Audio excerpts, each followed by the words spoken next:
തല തൊട്ട അപ്പനെ അമ്മേനെയൊക്കെ നമ്മുടെ ഇവിടെ വിളിക്കാറ് പരിഞ്ഞമ്മ പരിഞ്ഞപ്പൻ എന്നൊക്കെയാണ് കേട്ടോ. അപ്പോൾ എൻ്റെ പരിഞ്ഞപ്പൻ പുറത്തുനിന്ന് വന്നിട്ടുണ്ടായിരുന്നു. അങ്ങനെ പോവാറായപ്പോൾ തലേ ദിവസം നമ്മളെ വീട്ടിലോട്ട് ക്ഷണിച്ചിട്ടുണ്ടായിരുന്നു കേട്ടോ എല്ലാവരും കൂടെ.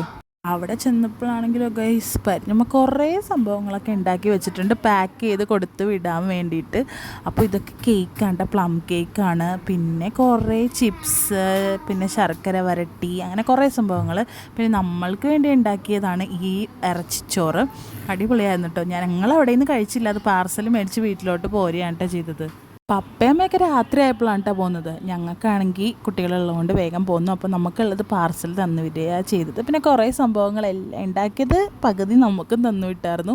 ബിസ്ക്കറ്റൊക്കെ നല്ല ടേസ്റ്റ് ഉണ്ടായിരുന്നു. പിന്നെയെന്ന് പറഞ്ഞാൽ പരിഞ്ഞമ്മ എല്ലാം ഒറ്റക്ക് നിന്നാണ് ഉണ്ടാക്കിയത്. അതിനൊരു ഹാൻഡ്സ് ഓഫ് കേട്ടോ. കാരണം വേറെ ഒന്നുമല്ല, ഹസ്ബൻഡിന് പോകാൻ വേണ്ടി ഇങ്ങനെ പ്രിപ്പയർ ചെയ്യുമ്പോൾ അതിൽ സ്നേഹവും കൂടി കലർത്തിയിട്ടുണ്ടാവുമല്ലോ. അങ്ങനെ ആൾ ഭയങ്കര ഫുൾ ഹാപ്പി ആയിട്ടാണ് അങ്ങനെ ആ ഒരു ഇത്രയും സംഭവങ്ങൾ ഉണ്ടാക്കിയ ഒരു ടയേർഡ്നെസ് ഒന്നും കാണിക്കാതെ ഉണ്ടാക്കിയത്. ആ ക്രീം ബണ്ണും അങ്ങനെ കുറേ സംഭവങ്ങളൊക്കെ ഉണ്ടാക്കി വെച്ചതൊക്കെ നമ്മൾക്ക് കാണിച്ചു തരാനും ഭയങ്കര ഇൻട്രസ്റ്റ് ആയിരുന്നു കേട്ടോ ആൾക്ക്. അങ്ങനെ എല്ലാം കണ്ടു. എനിക്കുള്ളതൊക്കെ ഞാൻ അവിടെ നിന്ന് പങ്കൊക്കെ മേടിച്ച് അങ്ങനെ ഞങ്ങൾ നേരെ വീട്ടിലോട്ട് പോകുന്നില്ല. അപ്പോൾ ഡിനു പറഞ്ഞൊന്ന് നമുക്കൊന്ന് തെണ്ടി തിരിഞ്ഞിട്ട് വരാമെന്ന് പറഞ്ഞു എവിടെയെങ്കിലും. അപ്പോൾ റൂത്തിന് പോകണ വഴിക്കൊരു മിഠായി വേണം, അവൾക്കൊരു മിഠായി മേടിച്ച് നമ്മൾ ജസ്റ്റ് ഒന്ന് തെണ്ടി തിരിഞ്ഞ് വീട്ടിലേക്ക് കയറിയിട്ടാണ്. അപ്പോൾ അത്രേ ഉള്ളൂ, ബൈ.